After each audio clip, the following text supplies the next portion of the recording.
Belgi rejasiga yostiqdan foydalanib to'g'ri yotishni bugun o'rgataman, chunki oldingi videomda qanaqa yotmaslik kerakligini sizlarga o'rgatdim. To'g'ri yotish usulini ham o'rgataymi? Ha deb yo qiziq deb kommentariyada qoldiring deganda, qiziq deb qoldiribsiz. Agar siz shu yostiq bilan to'g'ri yotish usulini yostiqni boshiga emas, boshqa joyga qo'yganingizda belingiz og'rimasligini tushunib yetsangiz, shunda siz belgi rejasidan qutulish uchun yana bir qadam va eng katta qadamlardan birini tashlagan bo'lasiz. Chunki kunimizni 3 ga bo'ladigan bo'lsak, bir qismi uxlash, bir qismi ish, bir qismi uyda ovqatlanish, bola chaqa bilan o'tadi.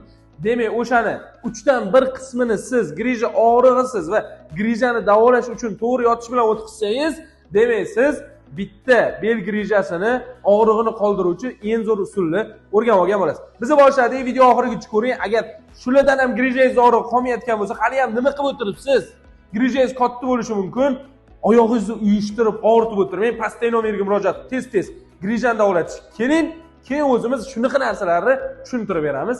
Onlayn emas, offlayn o'zimdan so'rab olganingizga nima yetsa. Biz videoni boshladik. Siz pastdagi nomerga murojaat qilasiz. Ketdik. Do'stlar, yostiq qo'limda, ko'pincha yostiqqa yotganimizda boshimizga qo'yib yotamiz. To'g'ri, yostiqni boshga qo'yib yotish kerak, lekin belgi rejasida boshga va yana boshqa joyga ham yostiq qo'yib yotish kerak. Xatga, kommentariyada yozib qoldiring.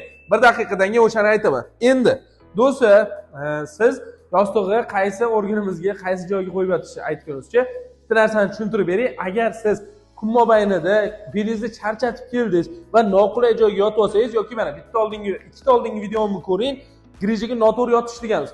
Shunaqa yotaveradigan bo'lsangiz, grijangizni og'rig'i har kuni kundan kunga siqib boraveradi. Chunki yotganingizda ham belingiz nagurska oladi. O'sha belingizda olayotgan nagurskasini yo'qotish uchun siz to'g'ri yotib olishingiz kerak. Agar siz o'sha kuniga 8 soat uxlashingiz davomida telefon o'ynashingiz, video ko'rishingiz, televizor ko'rishingiz, masalan, ishdan kelib uxlashdan oldin ham 1-2 soat telefon ko'rib, televizor ko'rasiz. O'sha jarayonda ham to'g'ri yotaversangiz, umurtqangizga bosim bo'lmaydi, umurtqa bo'shashib, grijdan qutulasiz. Lekin noto'g'ri yotayotgan bo'lsangiz-chi, noto'g'ri yotish usulini avval ko'rib oling o'sha videoga o'tib. Uni ko'rganingizdan keyin mana bu manfaatli bo'ladi. Bu to'g'ri yotish usuli hisoblanadi. Endi do'stlar, to'g'ri yotish usulida yostiq, siz kommentariyada yozib qoldirdingizmi? Gap yo'q. Grijani davolatish uchun pastdagi nomerga murojaat qilib kelsangiz, bu narsalarni o'zim jivoy o'rgataman. Siz hozir bu narsalarni onlayn olasiz. Nimadir savol tug'ilib qolsa, bera olmasligingiz mumkin. Siz muolajaga kelsangiz, aniq o'sha savollarni bera olasiz. Pastdagi nomerga murojaat qilasiz. Yonboshlab yotish umurtqa pog'onasiga eng qulay usul hisoblanadi. Bu birinchidan. Ikkinchidan, yonboshlab yotganimizda ham umurtqa pog'onamiz ochilishi uchun oyog'imizni tortgan holatda oyog'imizni orasiga yostiqni qo'yib olishimiz kerak bo'ladi.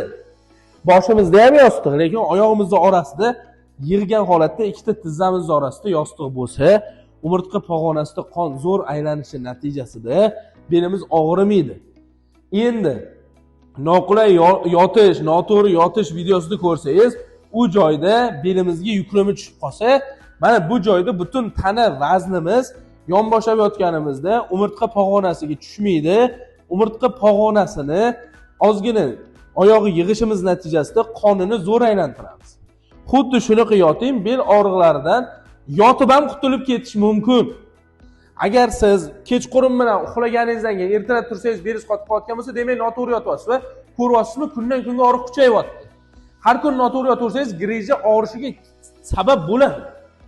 Shuning uchun mana bunaqa har kuni to'g'ri yotsangiz, ana o'shanda grijangiz tuzalishiga muvaffaqiyatga erishasiz. Endi bitta holatda bu mustasno, grijangizdan o'ta og'riq kuchayib ketadi-ku. Og'riqingiz kuchayib chidolmayapsiz, oyog'ingiz uyushib qolyapti, mana shunaqa yotsangiz ham og'riq kuchli. Lekin siz qanaqadir bitta divandan oyog'ingizni osiltirib yotsangizmi, qanaqadir og'riqlar bo'ksada beldagi og'riqlar qo'yib yuboryapti. Shuni holatda o'zingizga qulay pozani, nuqtani topib yoting. Og'riq o'ta kuchli paytida. Lekin har kuni uxlaysiz, ertalab og'riq bilan turasiz, belingizni o'ngga chapga ag'darilaverasiz, sim miyaga asab tegadigan og'riq bormi? Kommentariyada qoldiring, ha deb. Shunaqa og'rig'ingiz bo'laversa, mana bu yotish eng zo'r usul hisoblanadi. Grijaga yana qanaqa ma'lumotlar qiziq, kommentariyada yozib qoldiring. Umurtqa pog'onasiga, grija mashqlarisiga qiziqmi, yozib qoldiring. Qiziq deb yozib qoldiring, grija mashq chiqaramiz. Uy sharoitida grijani davolash qiziqmi, qiziq deb yozib qoldiring, uy sharoitida davolash chiqaramiz.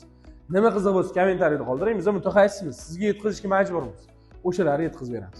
Grijangiz bo'lsa, o'ta og'riyotgan bo'lsa, chidolmayotgan bo'lsangiz, bunaqa narsalarni hammasini qilib ko'rdingiz, mashqlarni ham qildingiz, trenirovkalar qilib ko'ryapsiz, qilmagan ish chiqolmayapti, tuzalmayaptimi?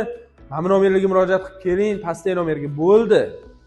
Muammo yo'q, belgi rejasini dori-kost tabiiy o'zimiz davolaymiz. Umurtqa pog'onasini mutaxassisligi topshiring bo'ldi. O'zingiz bilganingizni qilavermang.